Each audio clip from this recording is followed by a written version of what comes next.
C'est quelqu'un qui a connu des déchirures très profondes dans sa vie, il a pensé à se suicider adolescent, et qui quelque part a proposé une pensée, des maximes d'espérance tonifiantes et qui résultat le rendent attachant parce qu'il fait partie de ses compagnons des bons temps et des mauvais temps.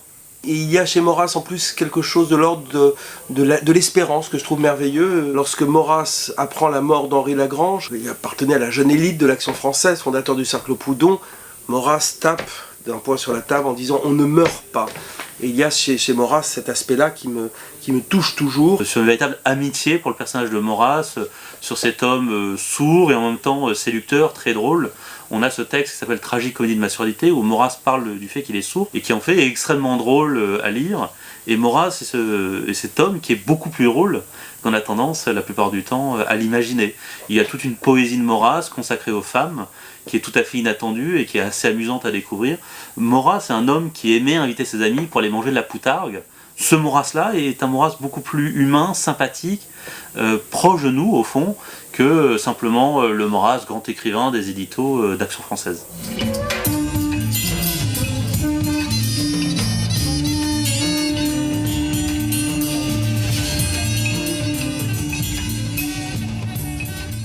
Nous organisons ce colloque Un autre Maurras, inspiré du titre du livre de notre ami Gérard Leclerc. Il paraît en 1974, donc quelques années après 68, et c'est une manière en fait que Gérard Leclerc, donc figure du mouvement royaliste, avait de relire la pensée de Maurras, de dépoussiérer sans doute Maurras. Maurras vivait toute tradition et critique, donc il ne fallait pas faire de Maurras une sorte d'idole réactionnaire, mais montrer en quoi la pensée de Maurras est une pensée stimulante intellectuellement. Le but de ce colloque, c'est d'essayer d'aller au plus près de la pensée de Charles Maurras. Et en fait, Platon explique que le travail du métaphysicien, c'est comme le boucher, c'est de découper au plus proche des articulations, de récupérer le plus de viande possible et inimaginable, de les découper le mieux possible, bref, de respecter la finesse de ce qui existe réellement et de ne pas rejeter sous les dangers ce qu'on ne mange pas, mais d'être au contraire capable de les accompagner au plus près. Imaginez, puisqu'on a parlé de Maurras toute la journée, ce que nous apporterait à Martigues l'existence d'un musée ouvert au public, d'un musée reconnu comme maison d'écrivains au sein du réseau des maisons d'écrivains, comme il y a une maison Charles Péguy, ou comme il y a des maisons Victor Hugo, etc. Imaginez ce que ça pourrait être pour nous. Imaginez les expositions qu'on pourrait y tenir, les conférences qu'on pourrait y donner, l'animation permanente, il pourrait y avoir. Bien, l'association, elle se bat pour ça, pour qu'on réussisse à sauver la maison de Martigues et à accomplir les dernières volontés de Maurras, pour faire un musée ouvert au public. Arriver à séduire, pour arriver à intéresser, pour amener au moins, sinon à la sympathie pro-maurassienne, mais du moins que disparaissent tous les a priori, tous les préjugés. L'anthropologie maurassienne, la vision maurassienne de la société me semble toujours actuelle dans le sens où elle répond à la volonté de décomposition et du fait que le libéralisme politique et anthropologique actuellement régnant considère l'homme comme une monade, comme une sorte d'atome qui se promène comme ça, alors que Maurras est un penseur de la communauté, de l'enracinement, de la limite. C'est un grand personnage. Je peux vous dire plein de choses sur Charles Maurras, pourquoi je lui en veux. Et la première chose, c'est d'avoir raté son coup, de ne pas avoir rétabli la monarchie. Il y a une production intellectuelle qui est extraordinaire, et il a défendu des positions qui allaient contre ses intérêts, enfin contre toute possibilité de mensuétude du jury, par bravade. Et c'était quasiment suicidaire. Un homme âgé, isolé dans sa surdité, au milieu d'un environnement qui ne le poussait pas spécialement à changer d'avis, à s'analyser lui-même.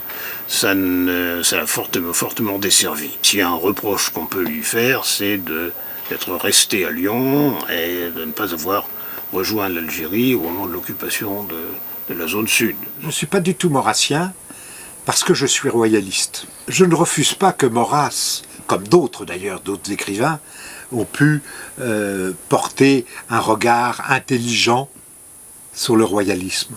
Et en même temps, ils l'ont enfermé.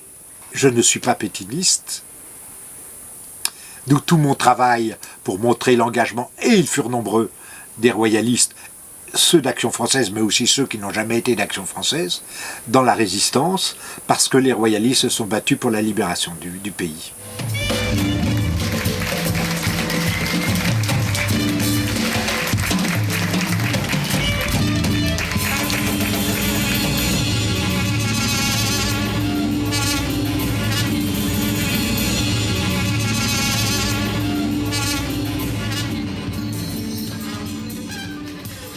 Je ne sais pas si je suis le plus habilité pour vous parler de Maurras, dans la mesure où je ne cultive pas le Maurras dans mes jardinières depuis très longtemps.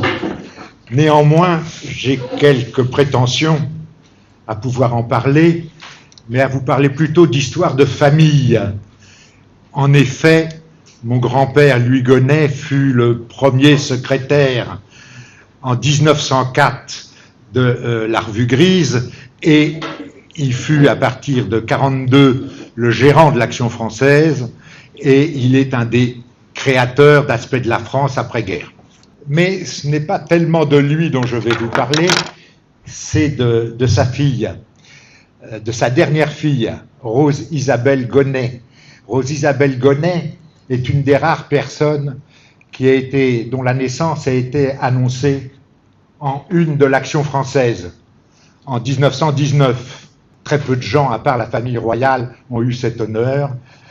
Madame ma mère l'a eu. Là, vous avez Louis Gonnet, vous l'avez à 15 ans, et là, vous avez la famille Gonnet, Camelot du Roi. Évidemment, toute sa famille a été Camelot du Roi. C'est tous des repris de justice, évidemment. Ils ont tous été en prison pour le roi. C'est une tradition dans la famille, il n'y a aucun problème, et nous l'assumons parfaitement. Nous sommes des repris de justice. Elle a fait aussi partie, comme toute la famille, de ce qu'on appelle des Provençaux de Paris. C'est annoncé bien évidemment dans l'Action française, quand elle est élue cigale des Provençaux de Paris en 1937-1938. Elle sera répertoriée dans l'Action française au moment de la naissance des enfants du comte de Paris, dans le communiqué qu'a envoyé l'Action française de félicitations au prince. Et là, évidemment, elle est répertoriée dans la rédaction de l'Action française.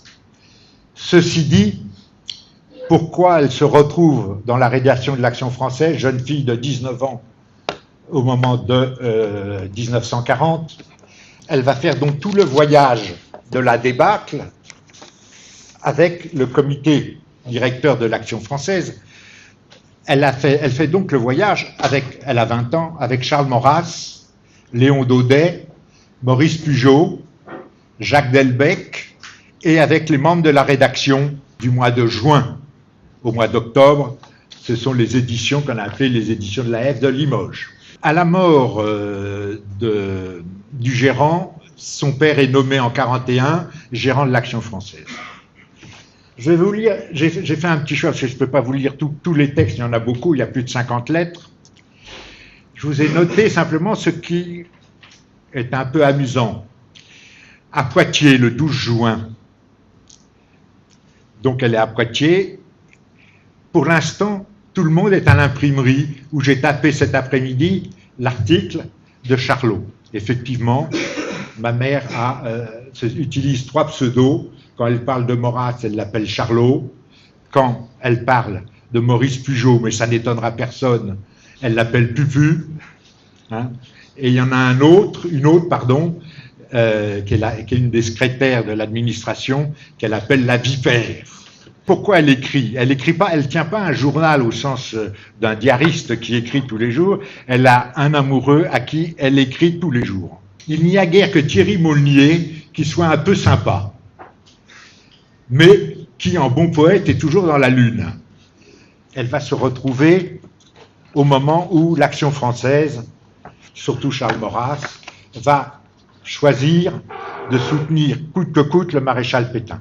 Maurras va, le 26 juin 40, envoyer un communiqué à l'agence Havas Presse pour annoncer que, évidemment, il condamne le général de Gaulle.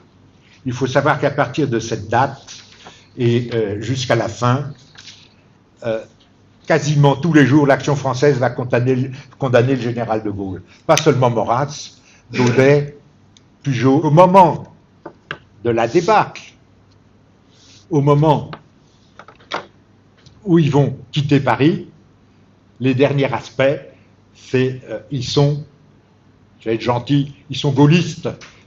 Maurras, Pujol, Daudet sont gaullistes. Si vous lisez les articles que j'avais repris dans mon livre sur les royalistes dans la résistance, vous verrez que pour eux, De Gaulle est le militaire de l'avenir. 8 jours après, ils le condamnent et ils ne vont cesser de le condamner. C'est cet étrange basculement, parce qu'on peut comprendre que Maurras, en 40, soit comme tous les Français, derrière Pétain. Mais de là à condamner le seul type qu'ils avaient encensé comme étant le militaire de l'avenir, il y a quand même quelque chose d'assez étrange. Il y a un basculement qu'on a du mal à saisir, et ce basculement est fait à ce moment-là.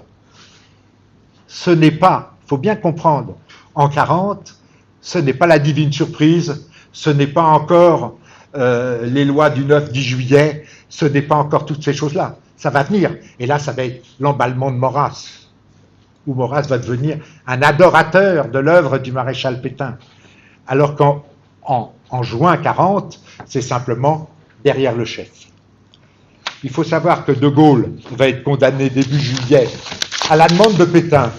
Il va être condamné par un tribunal militaire qui est dirigé par des soldats, par des généraux qui vont tous faire partie et vont organiser la résistance de l'armée et vont, pour la plupart, finir dans les camps. Pétain va être absolument furieux puisque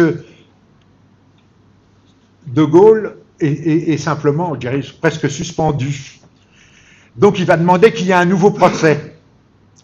Et c'est à la demande de Pétain qu'il y a un nouveau procès au mois d'août, au début août, où là De Gaulle est condamné à mort, etc. Rose-Isabelle Gonem, à pic moment, a passé toute la guerre à l'Action française. Ça a été la dernière permanente de l'Action française vivante, puisqu'elle est morte au début du 3e millénaire. Son boulot à l'Action française, c'était de traduire Maurras. Voilà l'écriture. Et encore, ce n'est qu'un tout petit exemple. C'est totalement illisible. Et donc, elle tapait les textes, elle les traduisait, et après, c'était remis en français pour que les gens puissent les lire. Je dois avoir une centaine d'articles de Maurras. Comme ça. Ça, c'est la maison du vieux. Voilà encore un exemple d'écriture de Maurras, de taper. Alors, ça, c'est des articles d'après 42-43, puisque l'écriture en bleu, c'est de Michel Léon, et Michel Léon ne rejoint la rédaction de l'Action française qu'après sa démobilisation en novembre 42. Donc ça donne ça, ça et ça. Ça vous donne un exemple de l'écriture totalement illisible. Alors voilà, ça c'est une des condamnations faites par Léon Daudet, Maurice Pujol de Gaulle. Dans plusieurs journaux de la collaboration, on laisse sous-entendre que le général de Gaulle était de l'Action française. Et donc, évidemment, ça rend furieux tous les gens de l'Action française. Et là, Maurice Pujol écrit ce petit billet pour dénoncer l'infamie, oser dire que le général de Gaulle était royaliste et d'Action française. Alors, c'était un scandale pour eux. Pendant ses lettres, évidemment, elle ne parle absolument pas de politique au sens où on l'entend, sauf une fois, le 24 juin, et c'est important la date du 24 juin, parce qu'elle écrit donc à son amoureux qui est dans l'armée, elle lui dit « J'espère que tu es à Londres, parce qu'on nous dit qu'on reconstruit une armée française. » Il faut bien comprendre que les gens de 20 ans, même de l'Action française, ne rêvaient que d'une chose, c'est de foutre le Boche dehors. On pense évidemment à Cordier, on pense à Raymond Fassin, on pense même au futur colonel Rémy et à d'autres qui vont faire le voyage en Angleterre. Mais c'est une autre histoire. Merci.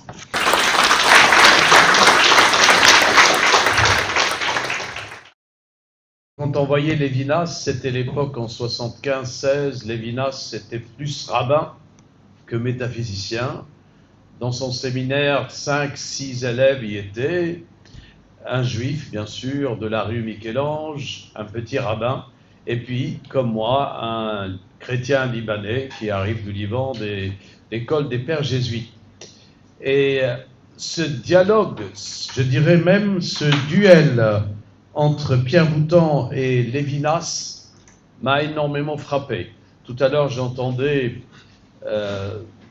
une histoire familiale extraordinaire, telle qu'elle est racontée avec des inédits dont nous attendons les publications de François Martin Floteau. À l'époque, c'était aussi une histoire familiale, parce que comme vous le savez, Pierre Boutan avait gardé dans son cœur une énorme blessure pour son accueil à la Sorbonne. Il y avait Paulin, il y avait Rousseau, il y avait François Natter, qui se sont battus, 3 titulaires de la Sorbonne, pour le faire venir. Et il arrive, et c'était une bataille pour lui.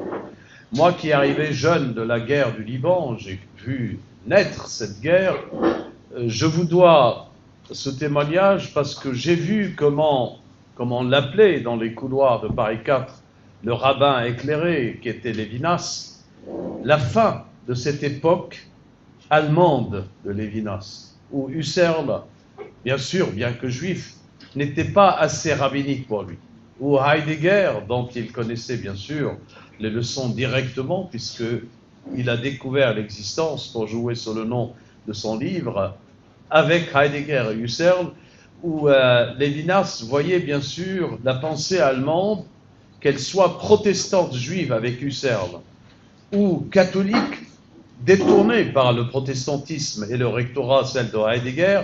Il a bien vu tous les problèmes et les paradoxes qu'aujourd'hui se posent. Et quand Derrida, que nous avons eu à l'école normale, il enseignait dans la salle du cinéma, et c'était un peu du cinéma. Chaque 2 mots était intercalé d'une citation allemande, car dire vision du monde, or dire Wesen ou lebt et Weisheit, ou prononcer le mot allemand était pour Derrida comme une emprise sur les jeunes normaliens. Et dire monde de la vie ne suffit pas. C'est très beau, monde de la vie. Mais Lebenswelt, ça vous donne une sonorité d'occupation de la rue d'Ulm, comme si les charpentiers débarquaient un peu. Et les gens étaient impressionnés par cette langue. Et quand j'ai traversé d'Henri IV, la rue d'Ulm, vers la Sorbonne, pour rencontrer Lévinas, c'était en même temps une rencontre de Pierre Boutan. Et vous allez voir quand est-ce que Maurras va apparaître. Parce que passer de Lévinas, que Derrida a absolument poussé à refuser l'élection de Pierre Boutan, à un Lévinas qui se lève en plein séminaire, et voyant que nous étions aussi dans l'amphithéâtre Guizot avec Pierre Boutan, devait dire, d'une certaine façon, Lévinas a prononcé un mot qui n'a jamais été publié, que j'ai prononcé, bien sûr, j'ai le droit de le dire, en tant que témoin, et le publier plus tard, ce que finalement, je ne suis qu'un hôte de Pierre Boutan, je suis dans son pays. Donc, Pierre Boutan me succède, et il a pris la chaire de métaphysique, celle de Lévinas, c'est vraiment le grand honneur, car je ne suis qu'un étranger. Et il y a eu plusieurs rencontres qui sont vraiment très très belles, où Derrida, Ferry, tous ceux qui ont signé dans Le Monde cet article inique, pour dire que finalement, Pierre Boutan, attention, c'est un théoricien de la droite extrême, de l'antisémitisme d'État, et sa place n'est pas à la Sorbonne. Pour un normalien, brillant, agrégé docteur, avec Gabriel Marcel dans son jury, on ne peut pas dire que Pierre Boutan, camelot du roi, bien sûr, n'avait pas tous les titres et toute la légitimité d'y être. Et c'est là où commence le dialogue, c'est que le départ de Lévinas vers la synagogue, quelque part, ses écrits talmudiques, qui étaient d'une grande profondeur, rue Michel-Ange, où je le revoyais avec des étudiants juifs, on voyait un autre Lévinas. C'est comme si la phénoménologie presque a disparu, elle a fondu dans ses glaces pour retrouver le vrai rabbin qu'il était. Et bien que Heidegger, dans ses cahiers noirs, comme on l'appelle aujourd'hui, n'arrête pas de dire « mon maître Husserl ressemble à ses ancêtres », c'est-à-dire à cette attitude rabbinique de prendre un texte et de le remodeler, et on a considéré ça comme un antisémitisme de la part de Heidegger. Mais en fait, il a bien vu que les recherches logiques, l'homme qui va reprendre Descartes, qui viendra au début du siècle, vers 1927, faire les méditations cartésiennes, et il verra tout le monde, sauf le philosophe qu'il fallait voir. Il verra les positivistes, et là je m'approche de Maurras. Mais il ne verra pas Henri Bergson, exclu, exilé au Collège de France, où il fera une œuvre qui marquera non pas seulement les marquises, les baronnes et les clochards de son amphithéâtre du Collège de France, mais toute la France. Et Pustel de Coulanges a eu raison de défendre cet étranger polonais et anglais et lui donner la parole, parce qu'il y avait le spiritualisme métaphysique, il y avait la métaphysique de la conscience et l'idée de la durée qui vont sauver Charles Maurras, et là j'arrive à mon sujet, du positivisme d'Auguste Comte. Les paradoxes de cette lettre, et j'aurais bien aimé avoir une comédienne parmi nous, une lectrice de cette lettre extraordinaire, écrite en prison en février 1952, quand Charles Maurras, et nous avons des inédits de sa prison que Michel Déon m'a confiés, et qui sont d'une grande beauté. Maurras, dans sa cellule de prison, nous avons connu au Liban des cellules syriennes, écrivait des vers latins pour sa mémoire, des centaines de vers par cœur. Et quand Michel Déon m'a montré ces vers, c'est vraiment incroyable comment cet être a vécu presque comme un moine cette œuvre intérieure où, je dirais, pour annoncer le premier des paradoxes, le paradoxe du catholicisme extérieur et du catholicisme intérieur. Et vous savez que Maurras, qui a beaucoup souffert d'avoir perdu la foi, a opté pour un catholicisme extérieur pour sauver la France du désordre qu'il détestait, même si ce désordre portait le nom des États fédérés de la République.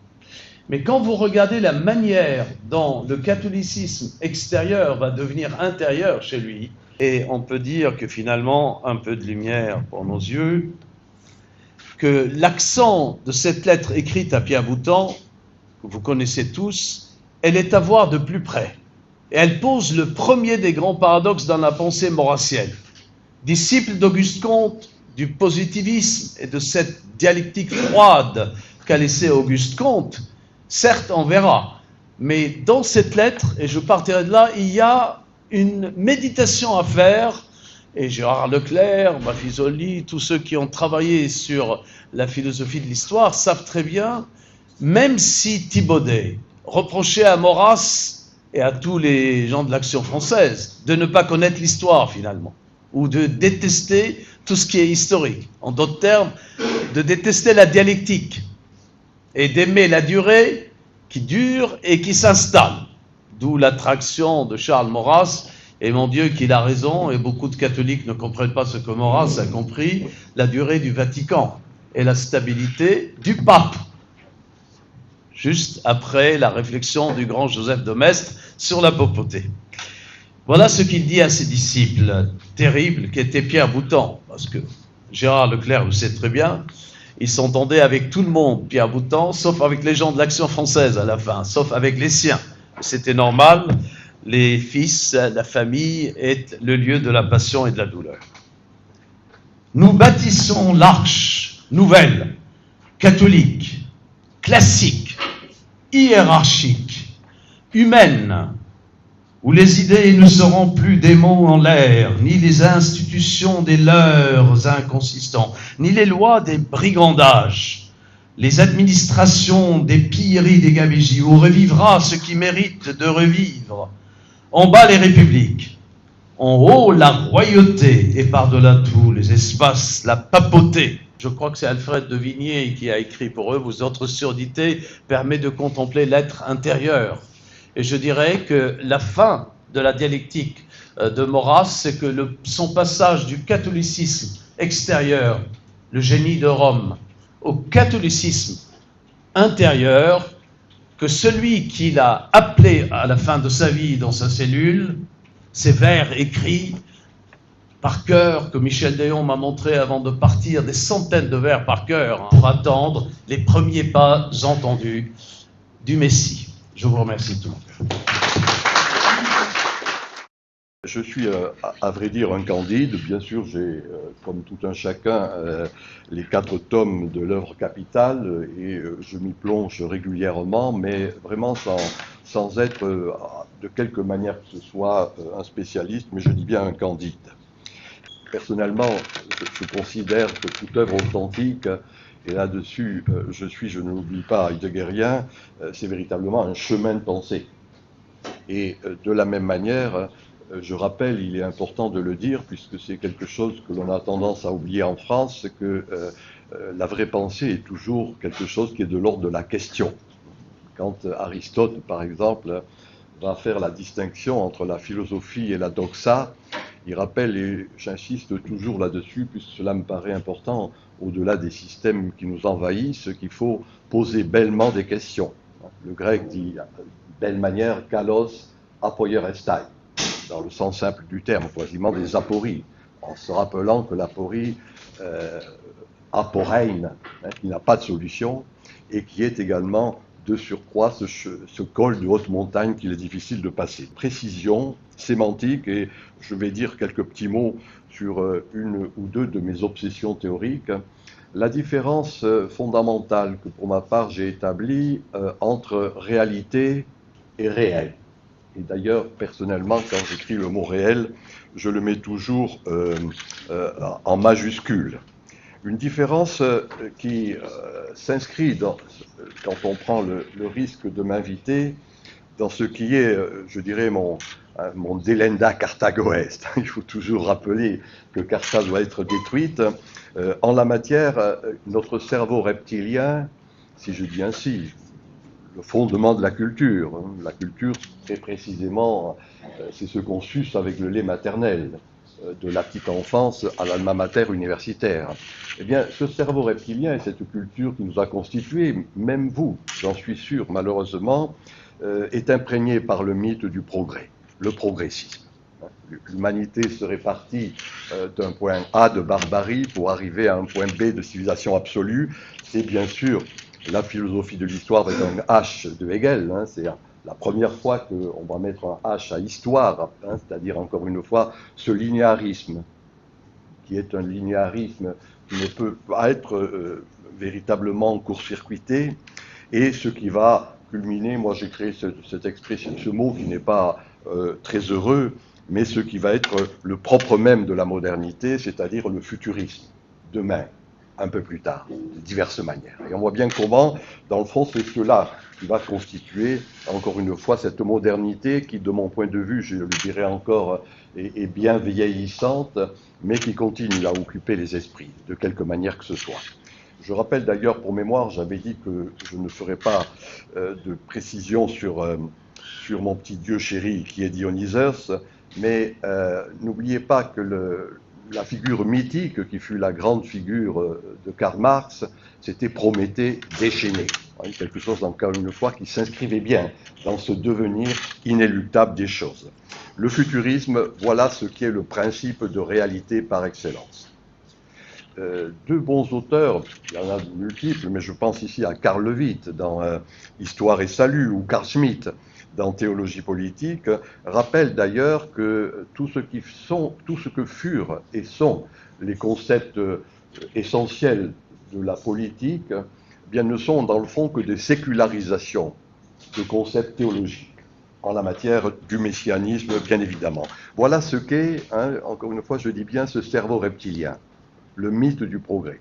Je rappelle pour mémoire, je ne sais pas si j'écris beaucoup de livres, pas chaque mois, mais enfin, disons que ce qui fut un de mes premiers livres, et qui était ma thèse d'État en 1978, La violence totalitaire, est en fait une critique, à l'époque ce n'était pas habituel, du mythe du progrès et du progressisme. Donc voilà, je considère qu'il convient d'avoir cela à l'esprit. Alors, de mon point de vue, et c'est ça ma vraie obsession théorique, c'est qu'au-delà de ce linéarisme, de cette philosophie de l'histoire, etc., je rappelle qu'il y a des époques. Quand on regarde sur 2000 ans de temps notre histoire humaine, on se rend compte qu'à l'époque, et là encore restons à l'étymologie, bien sûr, époquer signifie le suspens, mais d'une manière plus triviale mais non moins intéressante, époque, ça signifie parenthèse. Donc une parenthèse, ça s'ouvre, une parenthèse se ferme. C'est en ce sens que, de mon point de vue, eh bien, est en train de se fermer la parenthèse moderne qui a reposé, et j'insiste là-dessus, sur le principe de réalité. Princeps principio. Principe, c'est ce qui fait le fondement. Principe, princeps, c'est ce qui fait autorité. C'est le prince. Et le principe de réalité, pour le dire bref, c'est le matérialisme historique. C'est tout simplement, je dirais, même si ce terme n'est pas du bon français, un économicisme ambiant. Pour le dire d'une manière beaucoup plus triviale, quand votre enfant veut faire de la poésie, le principe de la réalité vous oblige à dire « fais d'abord du droit ou de la médecine ». C'est plus sérieux et ça rapporte plus d'argent. Donc c'est ça le principe de réalité, soit dans sa dimension philosophique, soit dans sa dimension triviale. Alors que le pré- et le post-moderne, puisque je suis de ceux qui considèrent que nous rentrons dans la post-modernité, qui à bien des égards va rejouer toutes les valeurs de la pré-modernité. Difficile à dire, mais à mon sens, si je reprends ici un titre de Nicolas Berdaïev, je crois qu'il y a un nouveau Moyen-Âge en gestation actuellement, mais qui est, de mon point de vue, quelque chose qui est le fondement même de la postmodernité. C'est là où, au-delà de cette réalité, il y a du réel. Je rappelle toujours que le réel est gros de l'irréel. Le réel, dans le fond, et bien sûr, j'ai été formé par mon maître Gilbert Durand, c'est cet imaginaire, ou ce que Durand ou Corbin appelaient l'imaginal, c'est-à-dire à bien des égards, cet ensemble complexe de mythes, de symboles, de spirituels. Et de mon point de vue, c'est quelque chose de cet ordre qui est en jeu. Citons Péguy rapidement, mystique, politique. Tout commence en mystique, tout termine en politique, sinon qu'à bien des égards, il peut y avoir retour de cette mystique, c'est également mon sentiment. Voilà la distinction que je ferai à propos du titre qui m'a été donné sur ce thème du réel. Alors voilà, en bref, il y a saturation. Je suis de ceux qui, d'une certaine manière, ont peur des mots de rupture, quelque chose qui serait tranché. Je m'inspire ici d'un sociologue américain qui s'appelle Sorokin, qui parle d'un processus de saturation, c'est-à-dire comment quelque chose cesse et comment, à partir de ce qui cesse, quelque chose d'autre renaît. L'image que donne Sorokin est à cet égard intéressante, c'est-à-dire justement les diverses molécules qui composent un corps donné ne peuvent plus rester ensemble, divorce, déstructuration, et dans le même temps, ces mêmes molécules rendent autre chose. C'est ici mon sentiment, vous voyez, passage de la réalité au réel, à partir, encore une fois, de ce qui va cesser. Alors, le corollaire de cela, et c'est ici, je dirais, l'idée essentielle que j'ai développée tout au long de mes livres. Vous vous souvenez de ce que dit Heidegger, s'inspirant en cela de Nietzsche, quand il dit on a une pensée unique ou une unique pensée. Hannah Arendt a repris également cette expression. La mienne, qui était celle de ma thèse d'État à l'époque, c'est cette distinction auquel je vous rends attentif, entre le pouvoir et la puissance, entre l'institué et l'instituant, etc. Peut-être même, bien évidemment, entre les élites et le peuple. Dans le fond, on voit bien qu'à certains moments cela marche, cet accord entre pouvoir et puissance. À d'autres moments, il y a une discrépance. C'est ce qui me semble être le cas actuellement. Au-delà de cette distinction-là, je rappelle une distinction auquel nous ne sommes pas habitués en France, mais que la philosophie allemande nous a appris entre la culture et la civilisation. La culture étant justement ce qui est, je dirais, le moment fondateur, que ce soit à partir duquel va se créer toute une manière d'être. Et la civilisation étant en quelque sorte, je dirais, une manière de bouffer le capital, si je le dis d'une manière un peu simple. Et à bien des égards, la civilisation est toujours quelque chose qui aboutit à une fin. Et à ce moment-là, eh bien, il y a culture, il y a quelque chose qui renaît. L'ordre réel est fondé sur la souveraineté populaire dans la conjonction des auteurs que j'ai ici indiqués.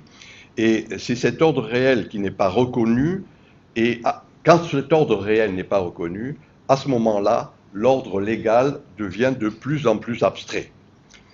Cet ordre réel, c'est tout simplement le peuple. Qu'actuellement, on a tellement peur du peuple qu'on va parler de populisme.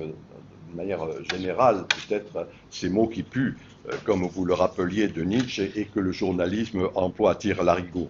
Mais je rappelle également, et c'est en effet l'objet d'un de mes derniers livres, c'est quand il y a cette abstraction du pouvoir par rapport à la puissance, qu'il y a toute une série de soulèvements, de révoltes, d'insurrections. C'est cela qui me paraît être en jeu, je dirais, qui régulièrement exprime l'autoritas populaire. Et cela revient. Il faut ici écouter le poète. Vous le savez, cette phrase est très belle. Le plus excellent symbole du peuple, c'est le pavé. On marche dessus jusqu'à ce qu'il vous tombe sur la tête. Je vous remercie.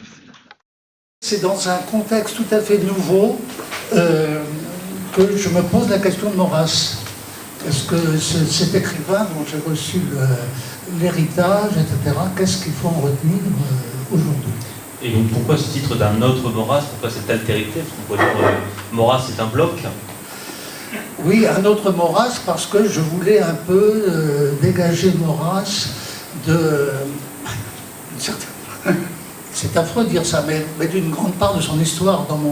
Dans mon autre Maurras, il n'est pas question de l'affaire Dreyfus, il n'est pas question d'antisémitisme, il n'est pas question de Vichy, il n'est pas question de la guerre, etc. Donc, d'une certaine façon, c'est un Maurras complètement déshistoricisé parce qu'il est mis en situation, dans la situation qui est la mienne.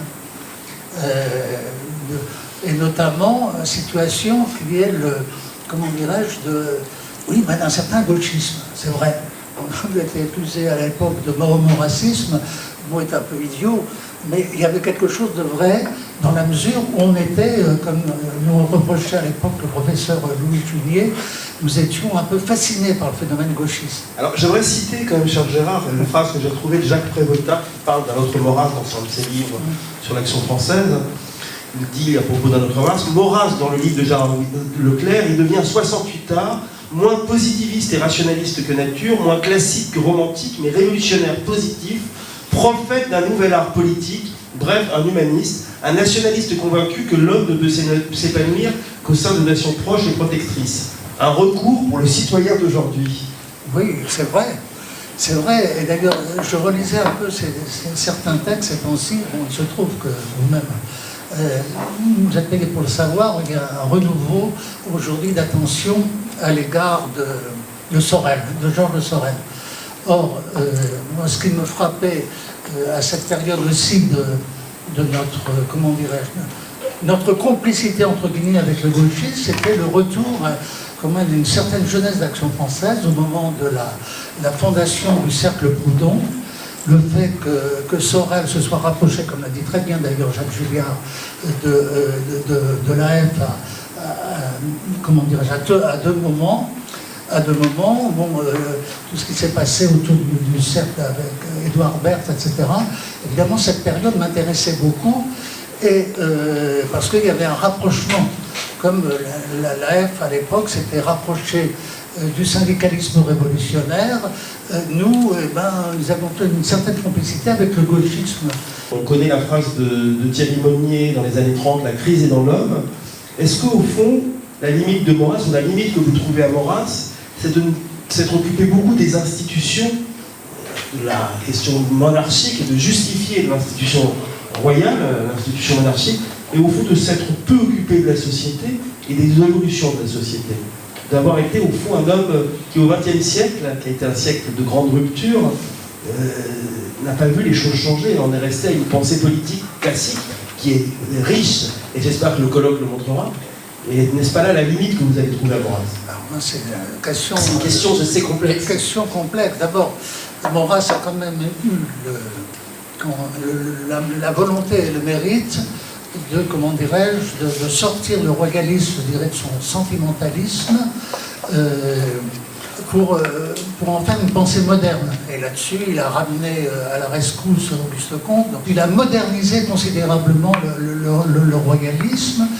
Et moi, je suis toujours surpris, enfin, quand je compare le Péguy à Maurras, c'est que je dirais que la sentimentalité est plutôt du côté de Péguy que chez Maurras, qui a fait du maurassisme une démonstration positive. Or, ça, c'était quand même... Or, le problème de Maurras, comme celui de sa génération, c'est l'Allemagne. Et évidemment, leur attention s'est complètement concentrée sur le danger allemand. Et Dieu sait si la F a été d'une lucidité totale. Évidemment, le classique, c'est Bainville, les conséquences politiques de la paix, qui sont littéralement prophétiques. La F a vu juste. Donc, mais du coup, toute l'attention était portée vers les institutions. Maurras ayant fait la critique, notamment dans Quel étranger, de l'incapacité du pouvoir républicain à avoir une politique diplomatique et militaire solide et cohérente face au danger allemand. Et Dieu sait là-dessus si Maurras a eu raison. Alors, peut-être qu'il y a eu une certaine rétraction. Il n'y a pas chez Maurras une manière, au fond, d'user des idées de son temps d'une manière stratégique. Si, c'est vrai. Mais il faudrait une heure pour m'en expliquer.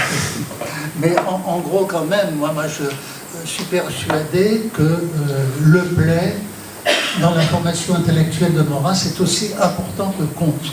Seulement, il n'y a pas un essai de Maurras sur le Play, comme il y a un merveilleux essai de Maurras sur Auguste Comte.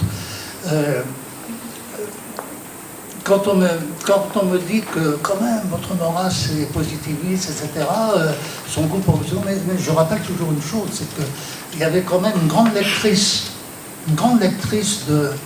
d'Auguste Comte dans l'histoire de la pensée contemporaine. Et qui c'est cette grande lectrice?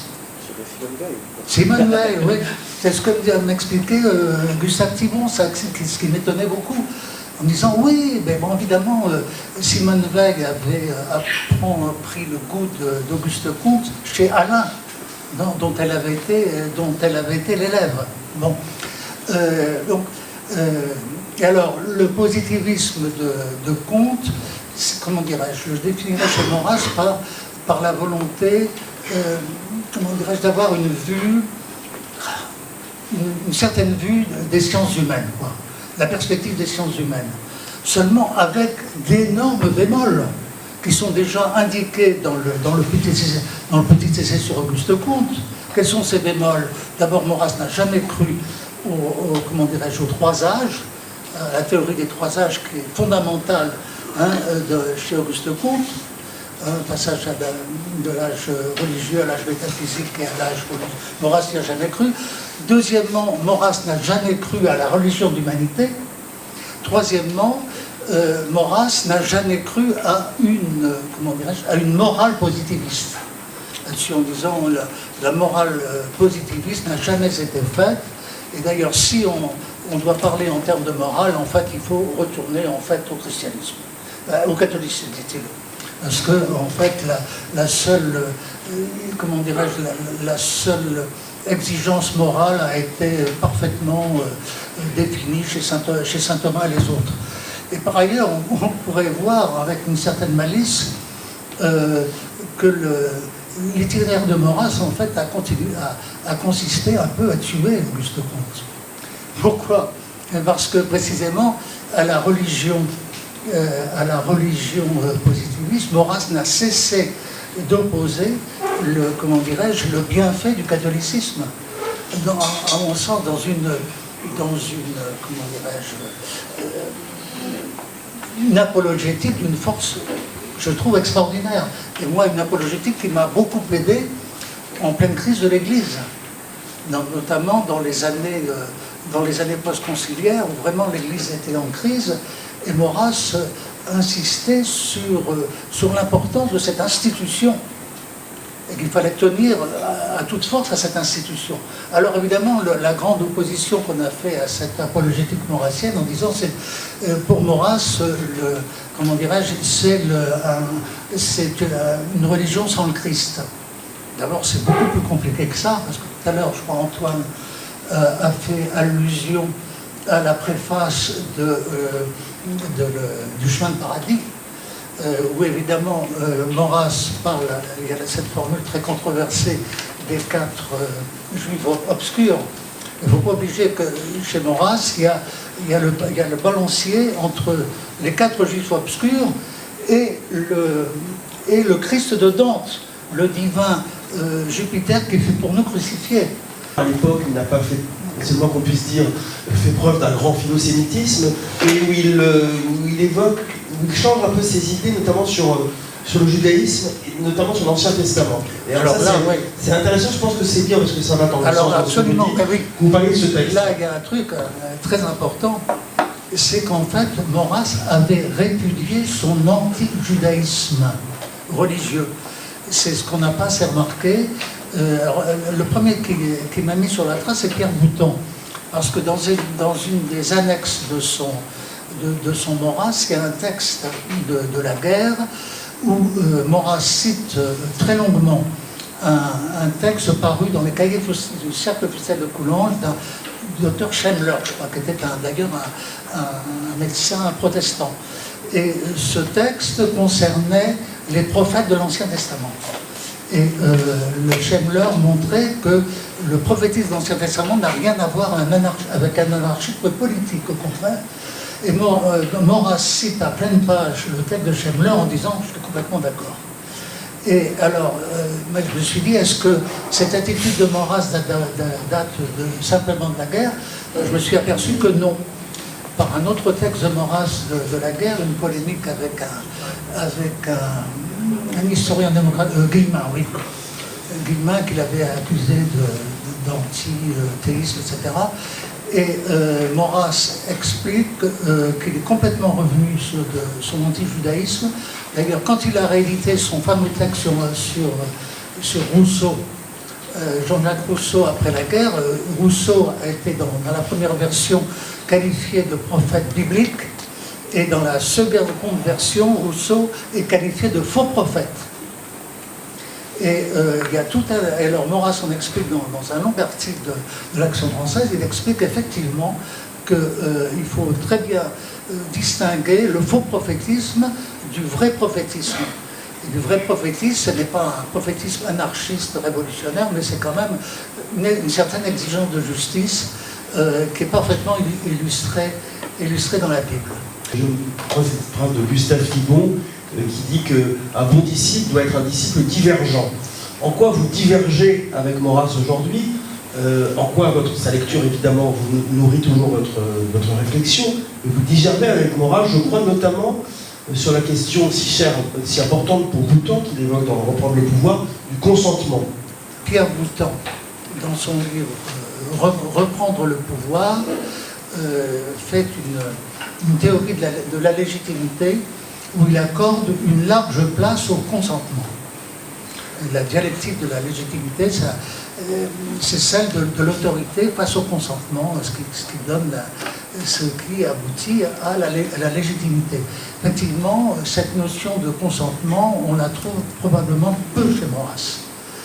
Ce qui oblige, à mon sens, à reprendre toute la question de la démocratie. La démocratie étant définie comme le mal absolu, etc., c'est quelque chose qui résonne très mal dans la tête de nos contemporains, parce qu'effectivement, la démocratie est du côté du bien. Heureusement que la démocratie a vaincu les deux grands totalitarismes. Quand Maurras s'attaquait à la démocratie, en fait, il s'en prenait d'abord à la partitocratie. À la partitocratie contre laquelle Simone Veil d'ailleurs combattait aussi, puisqu'elle allait jusqu'à vouloir interdire les partis politiques. Qu'est-ce que c'est qu'une république, une démocratie sans les partis politiques? C'est très problématique. En tout cas, Maurras a montré que la partitocratie, la Troisième République avait été une catastrophe absolue, ce qui était aussi d'ailleurs la conviction de Gaulle. Il faut lire le premier chapitre des mémoires de guerre du général de Gaulle. La pente, en fait, c'est la reprise exacte de la, comment dirais-je, de la critique maurassienne de la Troisième République. Entre parenthèses, pour prolonger un peu ce que disait notre ami François Floto ce matin, j'ai bien connu le comte de Paris, le grand-père du comte de Paris actuel, et il nous parlait souvent de ses rapports avec De Gaulle, puisqu'il avait été le comte de Paris a eu des rapports avec De Gaulle que peu d'hommes politiques, même proches de De Gaulle, ont eu.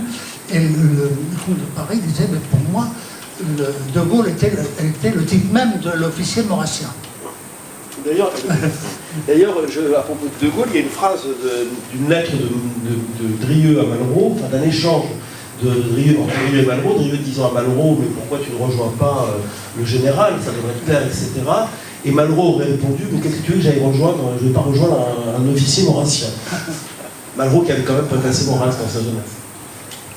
C'est une histoire un peu drôle sur Drieux et Maurras.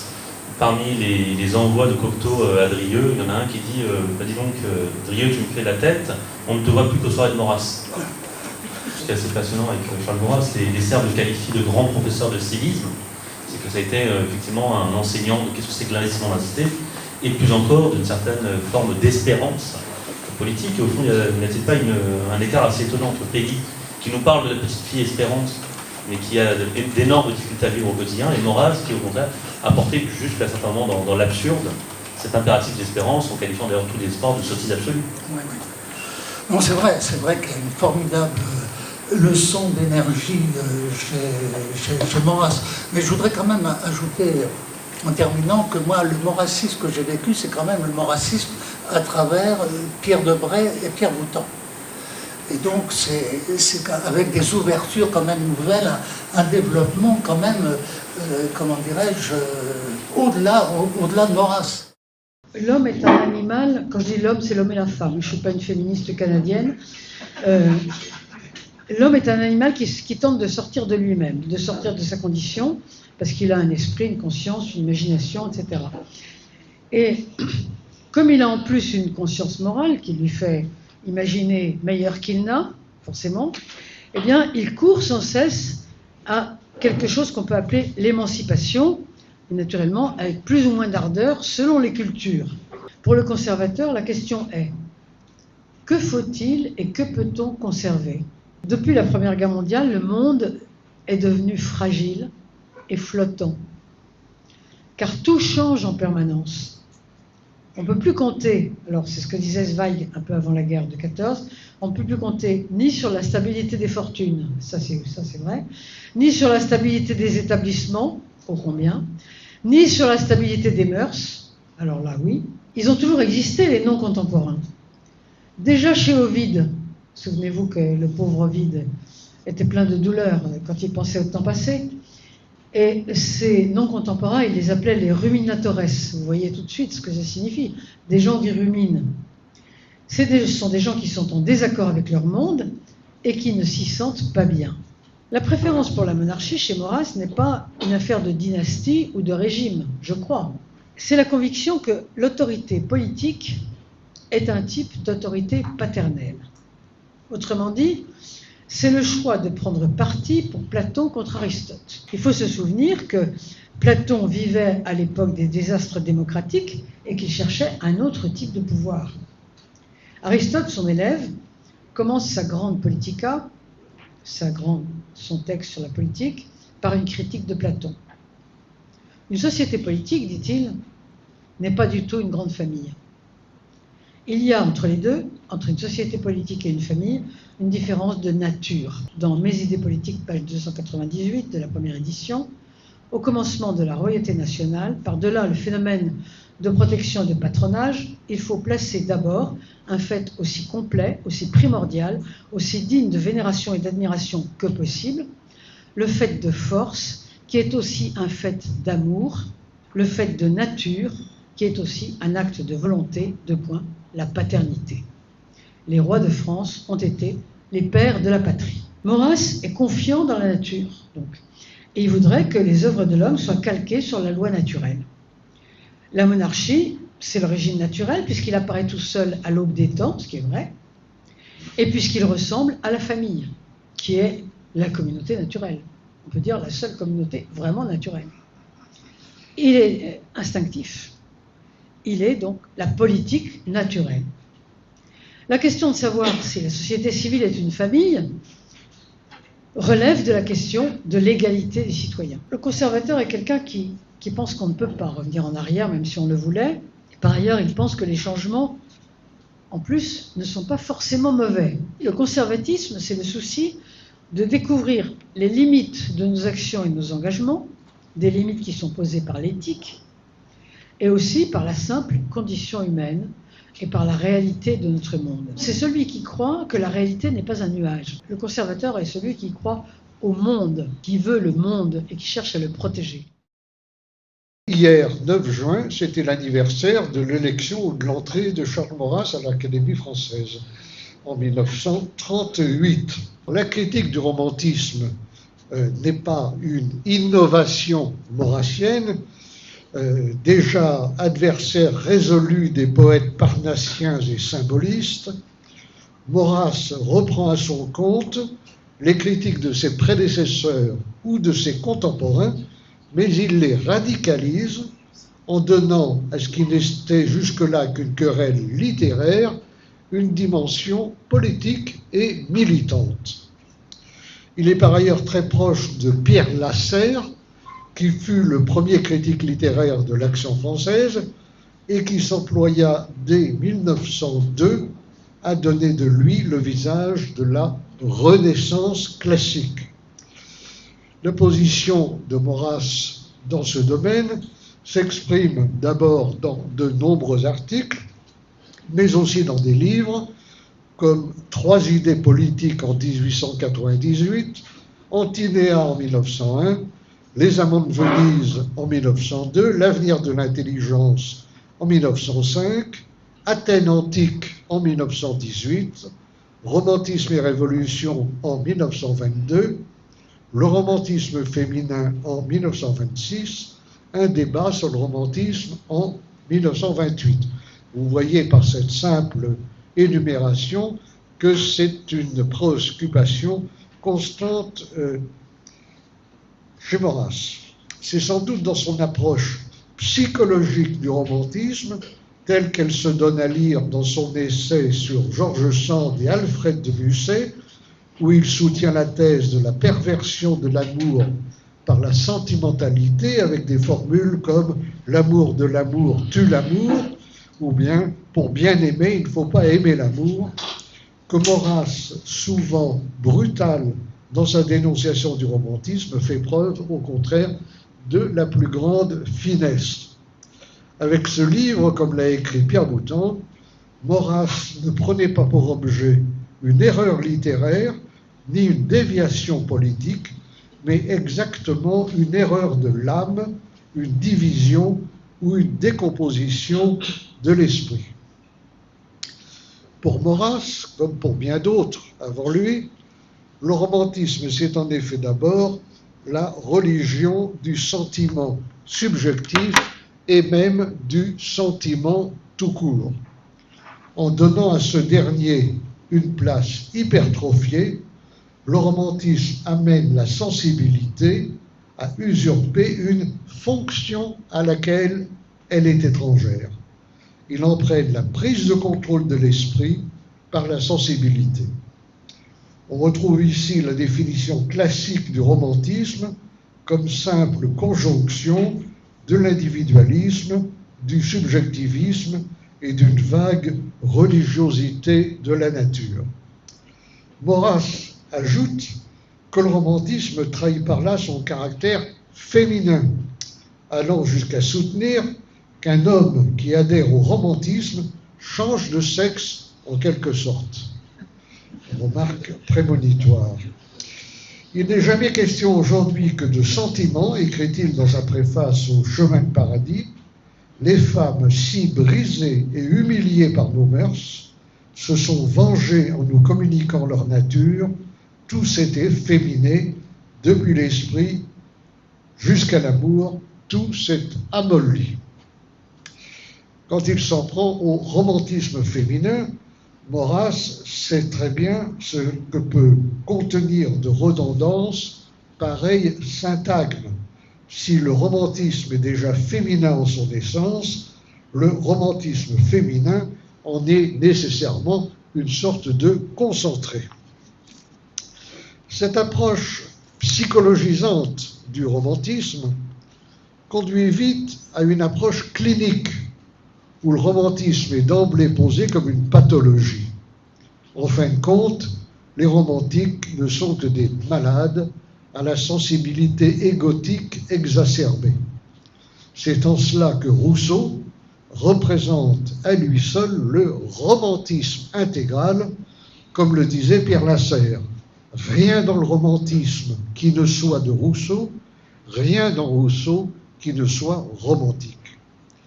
Pour Maurras également, Rousseau illustre à la perfection un romantisme considéré comme l'insurrection de la sensibilité individuelle contre les lois de la raison et la vérité objective de l'ordre naturel, qui se définit moins par l'intensité des sentiments que par la dissociation pathologique et sentimentale de la hiérarchie normale des facultés humaines. Bref, le romantisme, pour Maurras, je le cite, c'est l'insurrection de l'individu sensible contre les lois de la raison, l'apothéose du désordre intérieur, donc l'héritage direct de Rousseau. Jean-Jacques Rousseau ne serait qu'un de ces fameux lins que dénonçait Proudhon. Mais Maurras ne se borne pas à dénoncer le sentimentalisme des romantiques ou à poser le romantisme comme le contraire du classicisme, terme qu'il emploie d'ailleurs assez peu, préférant parler de classicité ou de tradition classique. Il s'emploie aussi à donner à cette opposition un ancrage historique et géographique. Comme chez Pierre Lasserre ou Louis Reynaud, le romantisme est pour lui germanique en son essence, ce qui lui interdit d'incarner les plus hauts idéaux de l'humanité.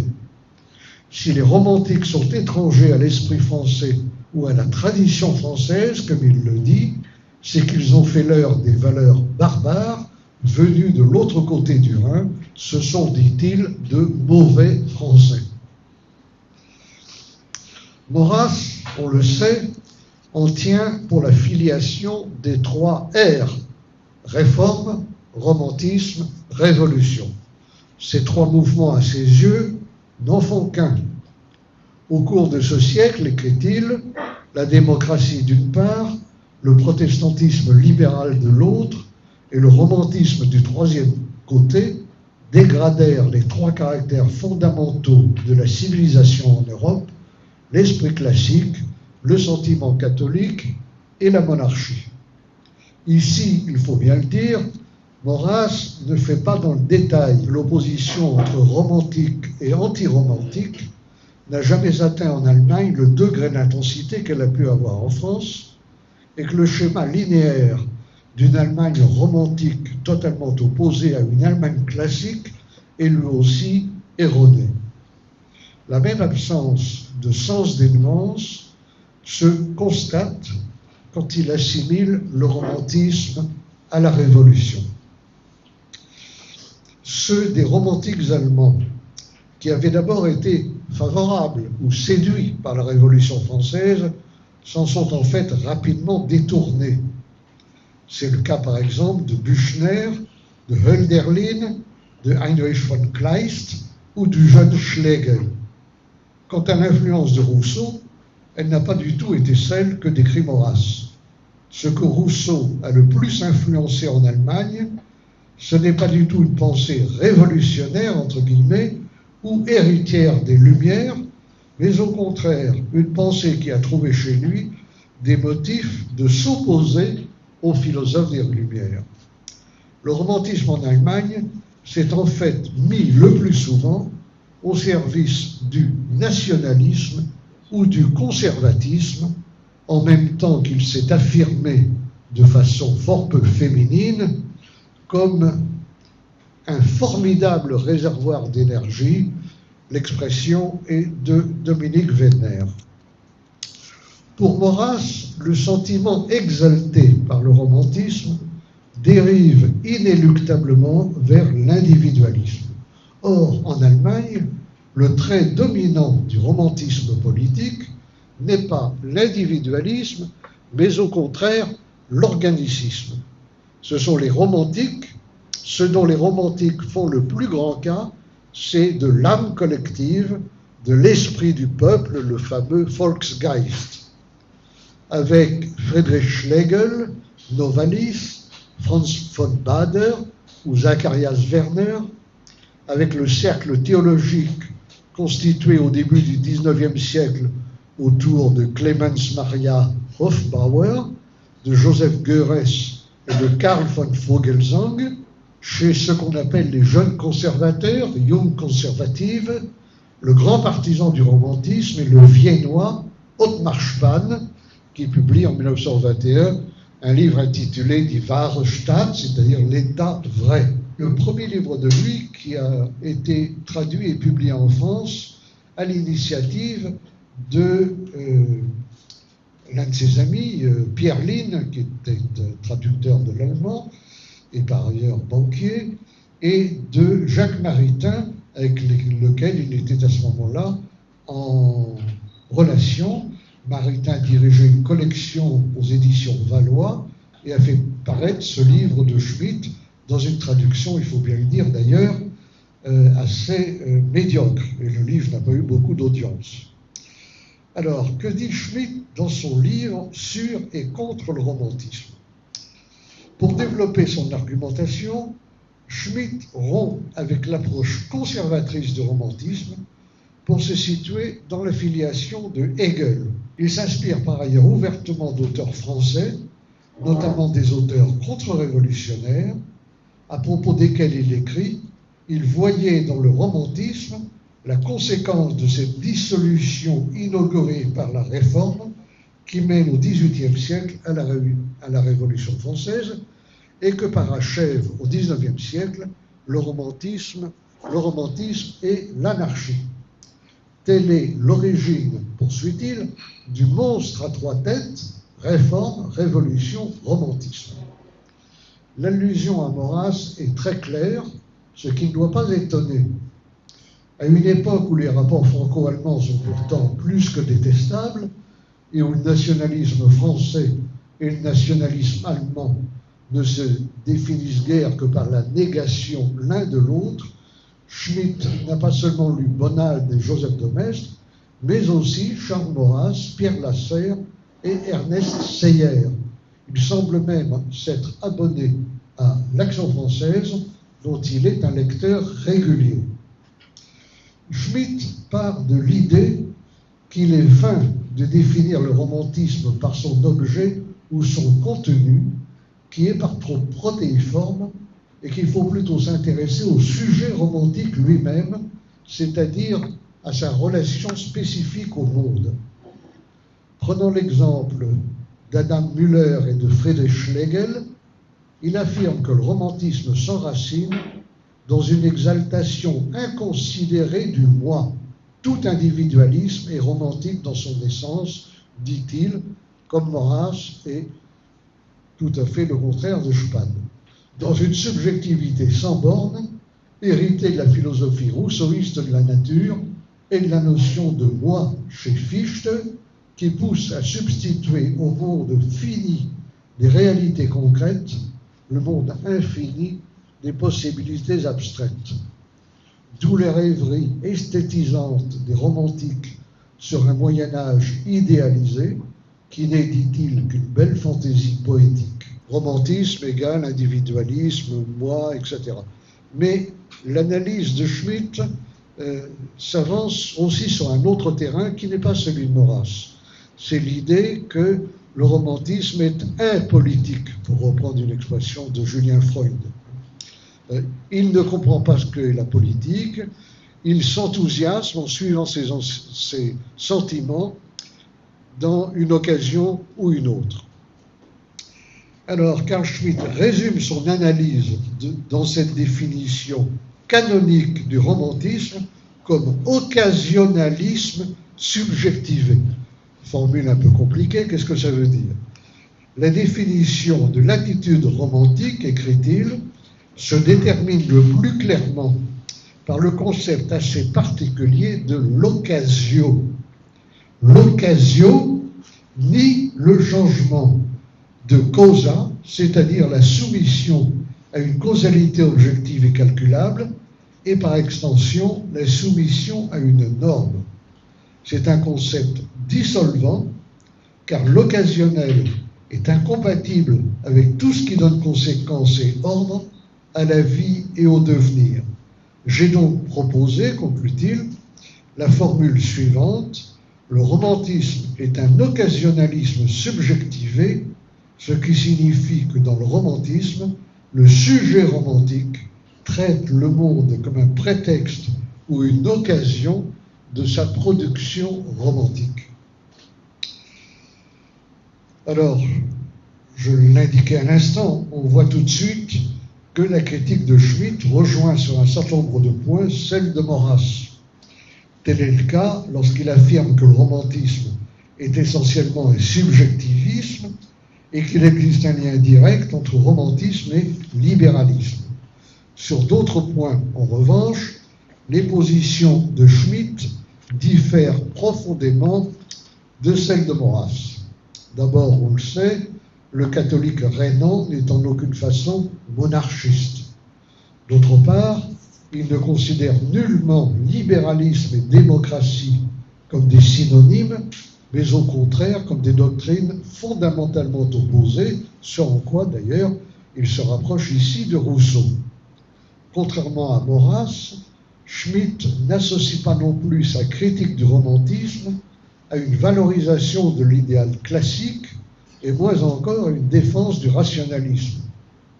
À l'instar d'Hippolyte Taine, il défend au contraire l'idée d'une filiation entre le rationalisme du XVIIIe siècle et les idées romantiques. Par ailleurs, loin de partager l'admiration de Maurras pour Descartes, il montre sans peine que le cartésianisme correspond à une étape capitale du recentrement sur le moi. Le cogito ergo, écrit-il, renvoya l'homme à un procédé interne et subjectif, à sa pensée, plutôt qu'à la réalité du monde extérieur. On notera enfin qu'il critique comme foncièrement impolitique la nostalgie réactionnaire et le repli sur le passé, qui ont comme conséquence directe d'éloigner de tout réalisme politique au point d'en devenir bientôt l'ennemi. Je dirais pour finir que même en Allemagne, on le voit, il n'y a pas d'unanimité sur l'interprétation du romantisme. Dans les années 30, Maurras verra tout naturellement en Hitler le dernier avatar en date du romantisme, en même temps qu'un émule de Rousseau. Et pourtant, c'est le très anti-romantique Carl Schmitt qui se ralliera en 1933 au régime nazi, et c'est le très pro-romantique Ottmar Spann qui se verra proscrit par le Troisième Reich. L'antiromantisme de Charles Maurras soulève en effet bien des interrogations, l'une d'elles, relevée par de nombreux auteurs, est d'ordre psychologique. En excommuniant le romantisme au nom du classicisme, Maurras n'aurait-il pas exorcisé une tendance de sa propre nature? La passion avec laquelle il s'en prend au romantisme ne suggère-t-elle pas que le sentiment joua chez lui un rôle d'autant plus grand qu'il le réprimait et le masquait en affectant de déduire tout son système de la seule raison?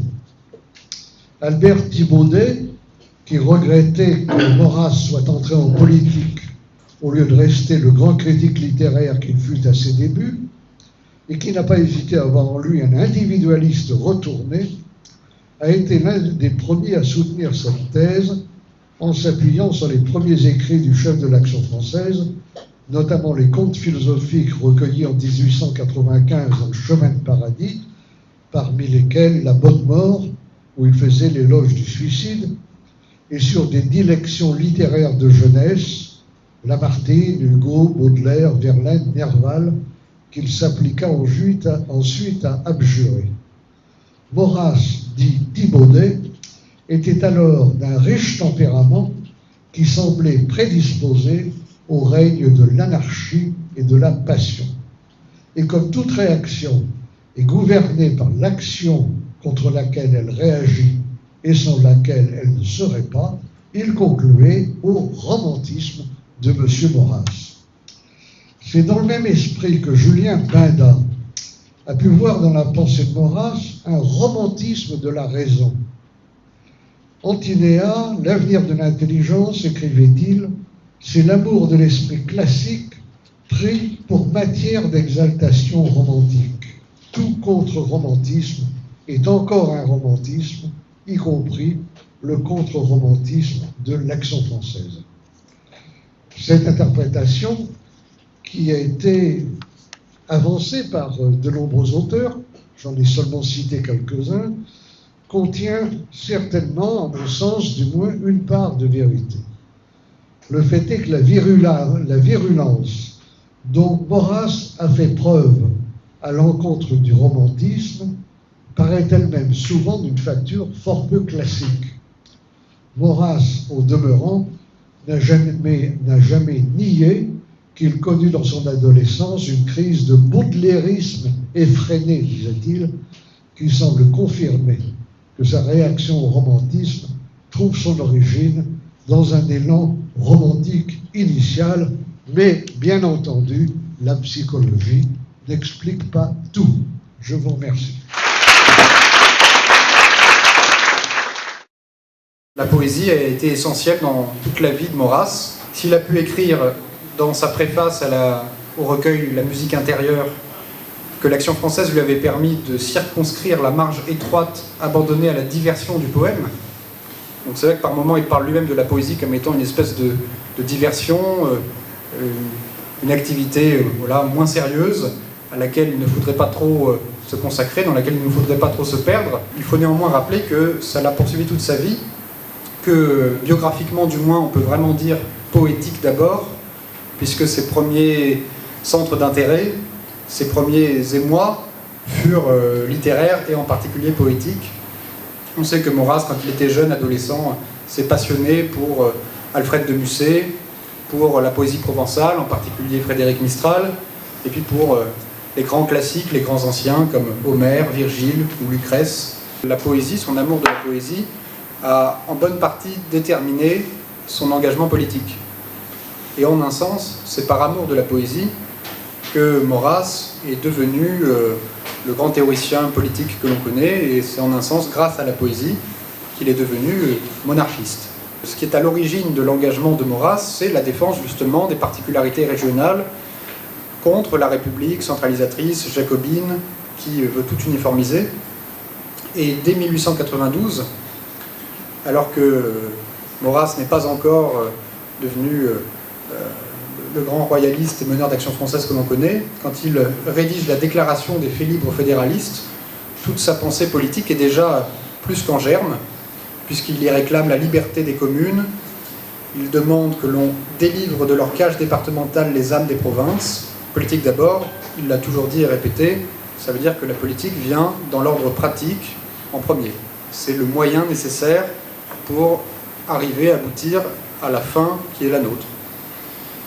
Et la fin, elle, n'est pas spécialement politique. La fin est plutôt, au contraire, justement, de défendre la culture, de défendre la beauté, les grandes vérités éternelles. Donc, en un sens, la fin de la politique, la finalité de la politique, c'est la poésie. Maurras aimait peu Nietzsche, c'est surtout, et d'abord parce que Nietzsche avait le malheur d'être allemand. Il ne l'était pas complètement, hein, puisqu'à la fin de sa vie, Il aimait bien rappeler qu'il n'y avait qu'une seule culture qui était la culture française, et Nietzsche pour fonder l'Allemagne, etc. Donc ça le rendait quand même un peu sympathique à Maurras, mais bon, il était quand même encore trop allemand. Et puis Maurras était aussi un peu méfiant en raison des récupérations qui étaient faites de Nietzsche à l'époque. C'est-à-dire que Nietzsche était soit récupéré par les Allemands pour en faire une espèce de prophète du nationalisme conquérant germanique, soit récupéré par des gens comme André Gide, qui en faisaient un peu un penseur anarchiste, individualiste. Donc Maurras, à mon avis, était plus gêné par ces lectures dominantes à l'époque de Nietzsche que par Nietzsche lui-même, qu'il n'avait peut-être pas beaucoup étudié, beaucoup médité dans le texte. En tout cas, bon, voilà, il résume un peu tout ce qui le dérange chez Nietzsche dans plusieurs articles, notamment un article de 1903 qui a été repris dans Quand les Français ne s'aimaient pas, où il y a quelques jugements assez sévères, où il dit qu'on devrait brûler une moitié de Nietzsche comme inutile et l'autre comme dangereuse. Donc bon, il est assez radical par moments, et en gros il lui reproche de partir un peu dans tous les sens, de ne pas avoir du tout une pensée bien organisée, bien structurée, et il reconnaît quand même qu'il a des bons côtés, parce qu'il est antidémocrate, anti-moderne, même un peu anti-allemand dans sa période de maturité, mais il dit, bon, en gros on n'avait pas besoin de lui pour savoir tout ça, on a déjà nos maîtres, on a déjà Aristote, saint Thomas d'Aquin, Bonald, de Maistre, on n'a pas spécialement besoin de Nietzsche en plus. Donc voilà, il est un peu sévère. Quand même, il ne le rejette pas entièrement, hein, puisqu'il admet qu'il peut être utile, qu'il peut être une espèce d'auxiliaire, un rabatteur, quoi, qui peut attirer certaines personnes vers la tradition. Et il a cette formule, pour résumer un peu, il dit « Sans sympathiser avec Nietzsche, nous pûmes entrevoir que le barbare avait du bon. » Alors il est généreux. S'il l'appelle barbare, bon, c'est parce qu'il prend un peu tous les Allemands pour des barbares. Et c'est aussi parce qu'effectivement, Nietzsche a ce côté, comme on le disait, assez désorganisé dans sa pensée. C'est plein de petits aphorismes qui ne sont pas forcément organisés dans un système, dans un tout très cohérent. Et puis parfois, Nietzsche s'emporte, il peut être assez lyrique, tout en critiquant lui aussi le romantisme, il est un peu romantique. Donc, comme Maurras le formule à nouveau, il dit que Nietzsche est un anarchiste à la fois captif et maître de l'anarchisme qu'il a dans le sang, un romantique acharné à se délivrer du romantisme. Propos qui d'ailleurs, c'est amusant, pourrait s'appliquer en partie à Maurras lui-même.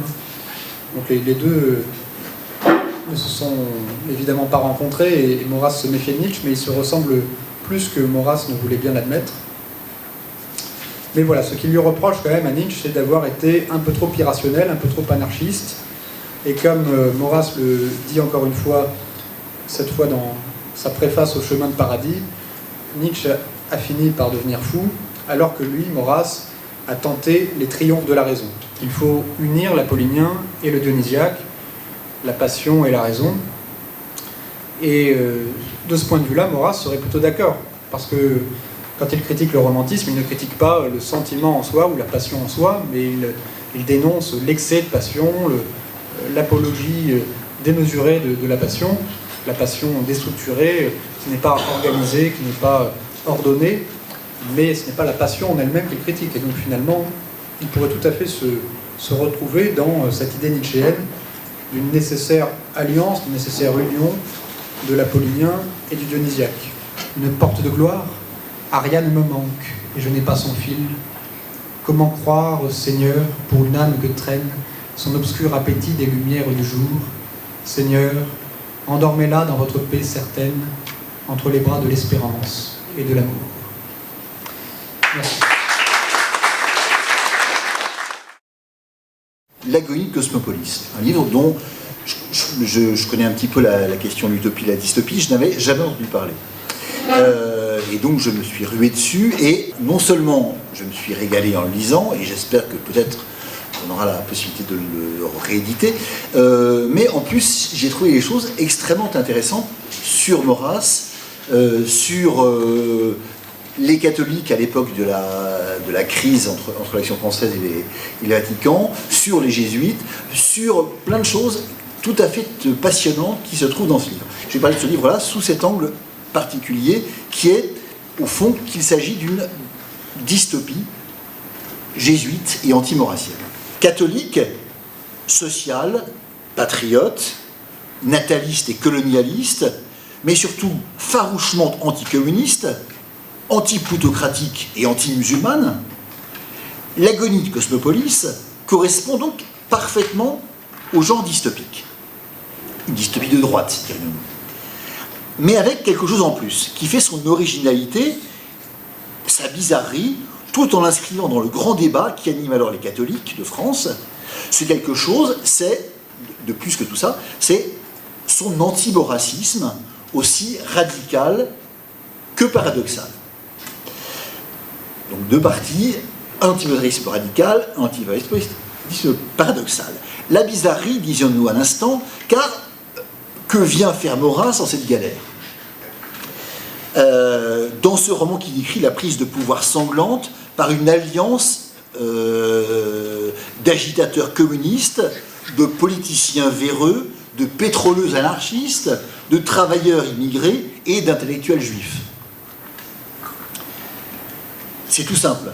Laissant entendre le père Bessières, cette révolution à venir, qui nous menace, n'est autre que la révolution du paganisme. De ce paganisme antichrétien dont Maurras aurait été, on y arrive, le prophète et le diffuseur. Maurras est en effet omniprésent dans ce livre, ne serait-ce qu'en raison du choix du lieu où se situe l'action, qui n'est évidemment pas l'effet du hasard. Pour le français moyen de l'époque, et a fortiori pour le lecteur catholique ou monarchiste, Martigues, l'étang de Berre et bien sûr le chemin de paradis qui revient sans cesse sont indissociables de l'œuvre de Maurras. Tout particulièrement ce dernier, puisqu'il s'agit non seulement, comme vous le savez bien, du lieu où se trouve la maison familiale, mais également du titre de son premier ouvrage important, celui justement où se trouve l'essentiel des textes condamnés par Rome en 1926 et ayant conduit à la mise à l'index de l'Action française. Bessières est loin d'être un inconnu pour Maurras et pour l'Action française. C'est en effet 11 ans plus tôt que Monseigneur Penon, dans une lettre du 29 juin 1916, avait signalé à Maurras l'un de ses textes. Je cite, « Avez-vous vu dans les études des pères jésuites un article d'un père Bessières intitulé « Âme nouvelle » où l'on constate la profonde action exercée par vous sur une pléiade exceptionnellement intelligente, loyale et héroïque, la plupart ont été tués à la guerre, de jeunes maîtres de nature supérieure, passés du socialisme antimilitariste à l'AF et par l'AF au catholicisme intégral, et le principal d'entre eux à la ferveur. Il y a, conclut Penon, de quoi répondre aux injustes et sots préjugés contre l'Action française. Les articles parus dans la revue Études vont être réunis en un volume qui porte le même titre, Âme nouvelle.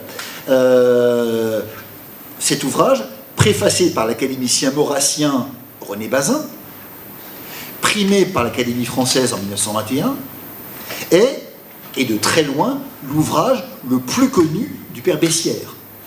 En 1929, quand paraît l'Agonie de Cosmopolis, on en est à la 12e édition, tout de même. Par ailleurs, on peut noter qu'en 1917, à la sortie, l'éditeur avait tenu à faire paraître une publicité dans l'Action française. Quant à Maurras, il a fait de ce livre et de cette conversion dans les tranchées un élément important de son discours, et du discours qu'il tient depuis lors aux catholiques. Charles Maurras, prophète caché de la future révolution judéo-bolchévique, décidément, même dans la croix à l'époque, le cheveu sur la soupe est un peu trop gros pour rester digeste.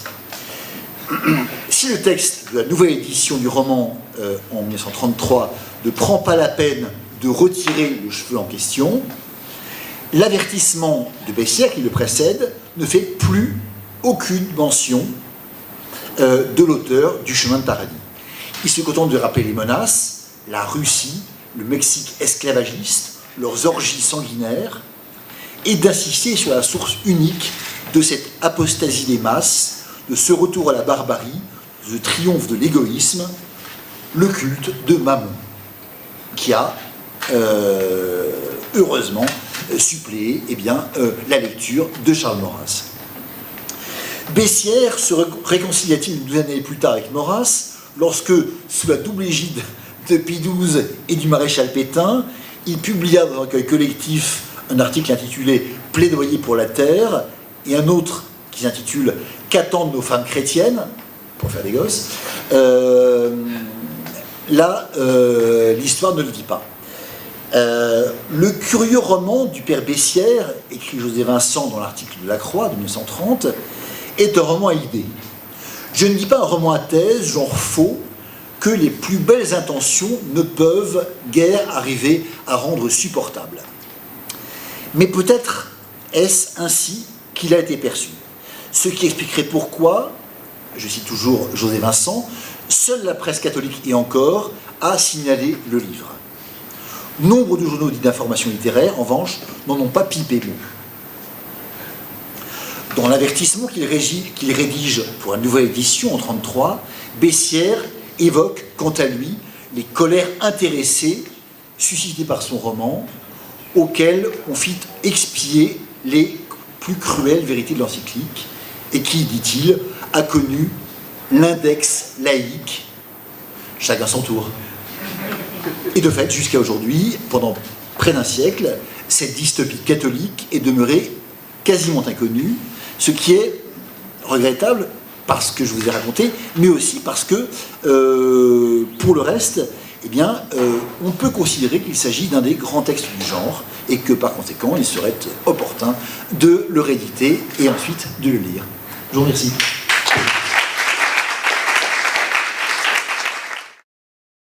Toute tradition est critique, disait Maurras, et il disait aussi que vivre, c'est réagir.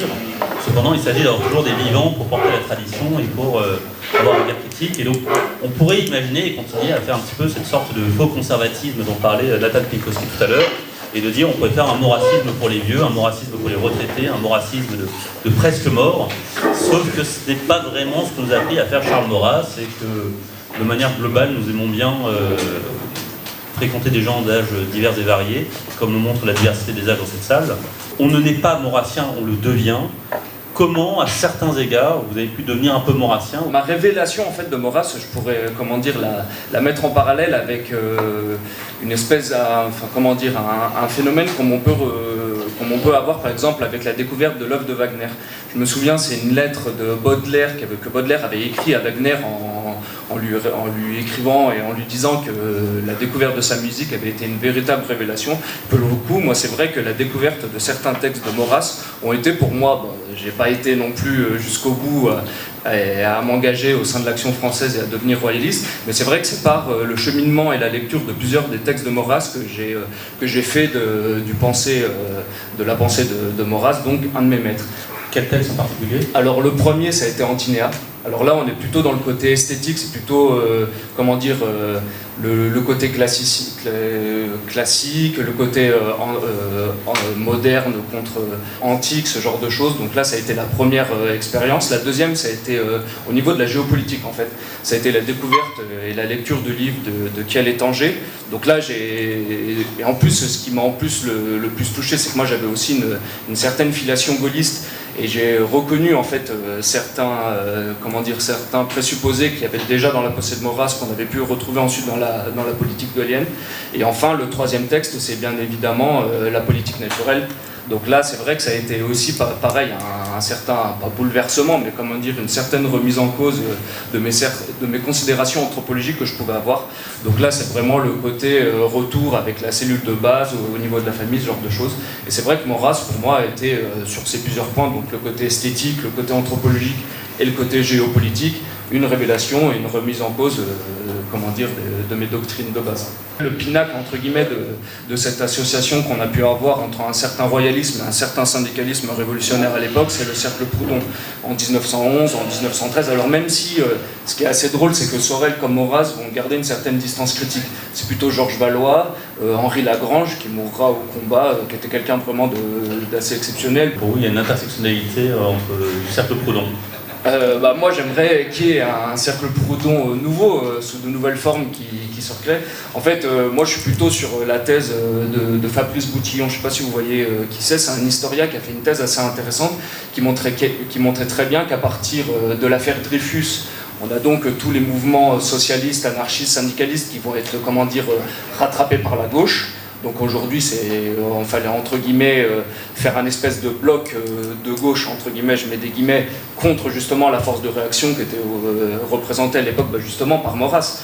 Et Sorel, justement, ce qui était intéressant, c'est qu'il s'était mis dans ce bloc de gauche avec Jaurès. Alors c'était des gens, au début de l'affaire Dreyfus en 1894, des gens qui disaient c'est une chicane de bourgeois, on ne s'en mêle pas. Et justement, la gauche avait réussi à rattraper ces oies égarées. Et ensuite, le deuxième ralliement, c'est au moment de l'Union sacrée. Quand on voit un peu tous les délires du libéralisme dans son expression globale, c'est-à-dire économique ou évidemment philosophique, social, sociétal, je pense que oui, quand on lit Maurras, cette pensée holiste, je pense qu'on a vraiment quelque chose à apporter à la société, à la réflexion aujourd'hui et aussi à l'action politique.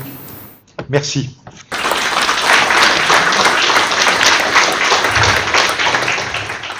Pas moi, c'est le duc de Choiseul-Praslin quand même, merde. C'est toute l'histoire de France qui vous le dit, c'est pas Flotteau.